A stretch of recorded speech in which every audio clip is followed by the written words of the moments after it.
आई अहिल्याचा विजय असो, माते खूप खूप कष्ट आहे. आवागरी भानकडे पुरेसे धन नाहीये, पैका नाहीये.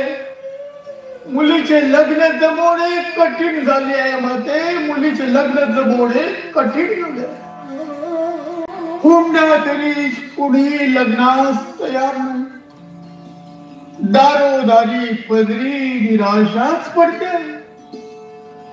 पोरीचे वय आणि बापाच्या काळजीची धास्ती क्षणाक्षणाला वाढते माई, क्षणाक्षणाला वाढते. अशात काय करावे काही समजत नाही. कधी कधी कधी कधी तर मनात नको नको ते विचार येतात. यातून काय मार्ग काढावा माते, काय मार्ग काढावा? आता यातून तुम्ही सुटका करा माई, तुम्ही सुटका करा.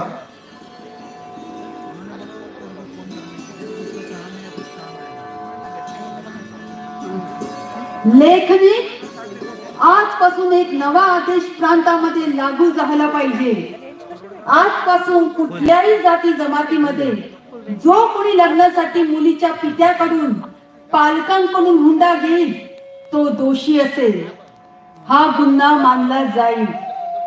तरी जो कोणी हे धाडस करेल त्याच्याकडून घेतलेल्या रकमेच्या दुप्पट रक्कम वसूल केली जाईल. यात कसलीही कसूर राहणार नाही. शिवाय तितकीच रक्कम सरकार दरबारी जमा करावी लागेल.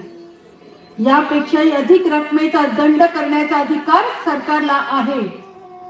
यानंतर हुंडा घेणे आणि हुंडा देणे हे दोन्हीही कार्य अपराध म्हणून गणले जातील. स्वराज्यातील कुठल्याही जाती जमातीच्या बापाच्या जीवाला पोरीच्या लग्नाचा घोर लागता कामा नये.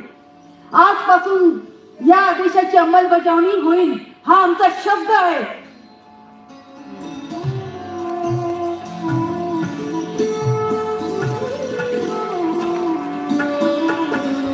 नाही म्हटलं आहे का?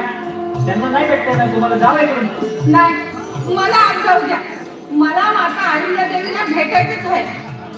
अहो नाही म्हणतोय का, तुम्हाला समजत कसं नाही? जा तुम्ही इथून. मला त्यांना भेटायचंच आहे. त्या भेटल्या खेरी मी इथून जाणार आहे. माझ्या धन्याचं नुकतंच मरण झालं. माझ्या नवऱ्यानं लय धन संपत्ती मागं ठेवली आहे. मला माझा वंश पुढे चालवायचा आहे. नवऱ्यानं कमावलेल्या धनाचा योग्य वापर करायचा आहे. ज्यासाठी मला मूल दत्तक घ्यायचं आहे त्यासाठी मला परवानगी पाहिजे. मूल दत्तक घेण्यास दरबाराची काही हरकत नाही. मात्र त्याआधी तुम्हाला मूल दत्तक घेण्यासाठी दरबाराला किती नजराणा देणार हे मात्र ठरवून घ्या. हे काय बोलत आहात सरदार? मूल दत्तक घेण्यासाठी दरबाराला नजराणा? एका स्त्रीला मातृत्व मिळावे यासाठी होळकरांचा दरबार त्याची किंमत वसूल करणार?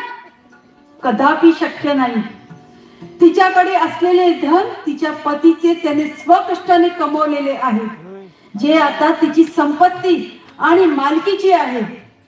त्यावर आपला कसलाही अधिकार नाही. अपत्य जन्मास येण्याआधीच तिच्या पतीचे निधन झाले. ती मातृत्वाला मुकली, यात तिचा काय दोष आहे? मूल दत्तक घेण्याचा आणि त्याचे पालन पोषण करण्याचा तिला नैतिक अधिकार आहे. तो कोणीही हिरावून घेऊ शकत नाही. तुम्ही मूल दत्तक घेऊ शकता. माते, लय लय उपकार झाले तुमचे बघा.